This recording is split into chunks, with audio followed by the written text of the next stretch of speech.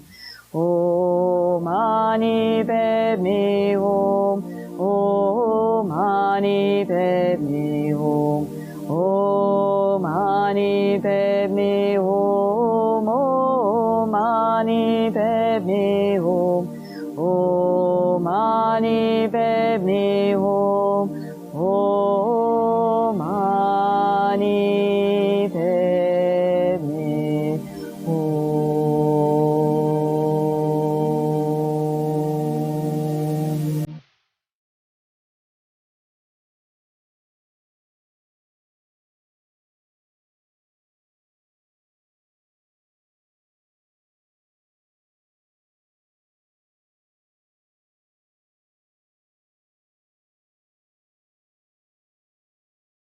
Take a moment just to feel the sound of the mantra, whether we recite it or not.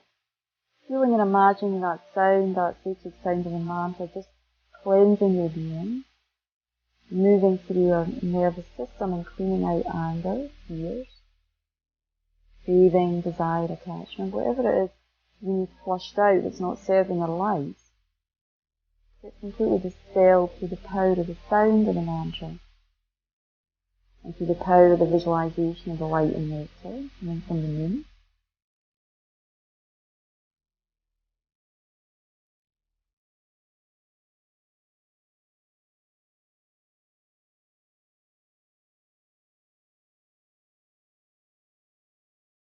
In this moon, or the image of the Buddha, the image we have imagined in the space before us, starts to dissolve to top to bottom, like mist on a mirror, or just like a rainbow as it starts to dissolve in the sky. It dissolves into a small ball of white, crystal-like light.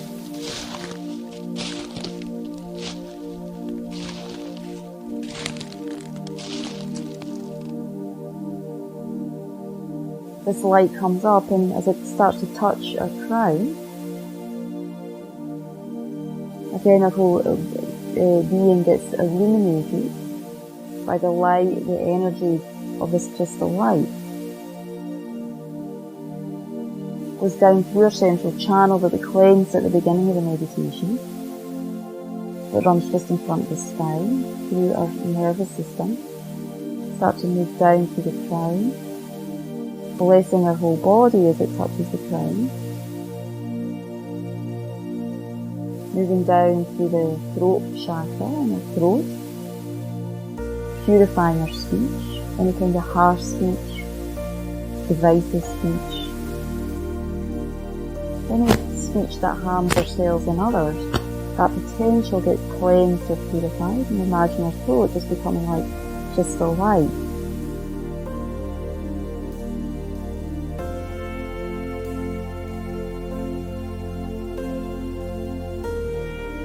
The light coming down further and entering in through down through the centre of our chest, where our heart chakra is, where our most subtle mind or consciousness abides. And it rests and settles and becomes one with that subtle part of our being, subtle consciousness. Again, illuminating our whole body, our whole being. Opening up in an even deeper and clearer way, this lotus this potentially loving kindness we have for ourselves, for others. Energizing that jewel of compassion in our heart.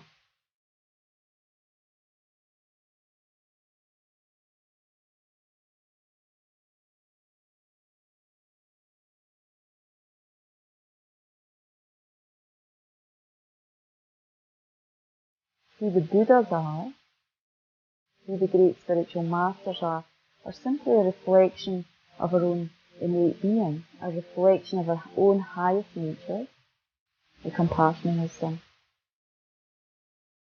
So their job when they appear in the world is to awaken those qualities within ourselves, so we, discover our potential for everlasting peace and happiness.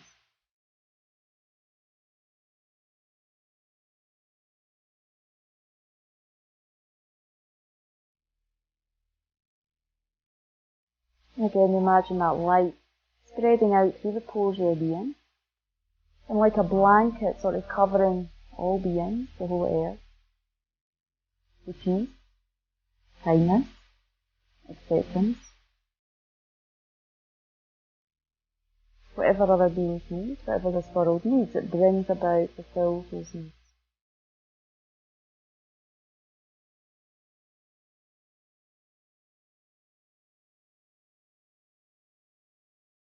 May I be happy, may I achieve my own potential for everlasting peace and happiness, and may all beings, friends, enemies, strangers, may all beings also awaken that potential within themselves.